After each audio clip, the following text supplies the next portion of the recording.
নমস্কাৰ। আবৃত্তি কৰিবলৈ লৈছোঁ মোৰ প্ৰিয় কবি অৰ্থাৎ হীৰেণ ভট্টাচাৰ্যদেৱৰ এটি কবিতা। কবিতাৰ শিৰোনাম আৰু এটি বসন্ত।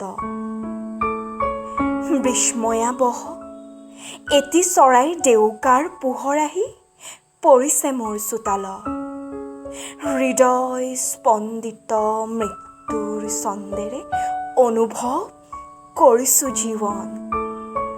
পুৱাৰ পক্ষীৰ সোণোৱালী সুৰ, শিশুৰ হাঁহি আৰু কত কি।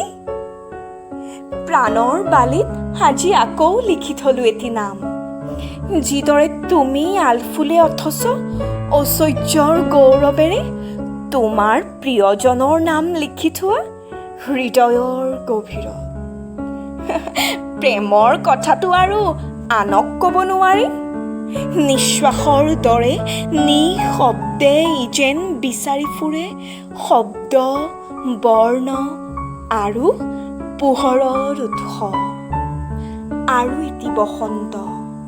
এই এক আশ্চৰ্য মুহূৰ্তত মোৰ নিশ্বাস ক্ৰমে দ্ৰুত আৰু দ্ৰুততৰ হৈছে।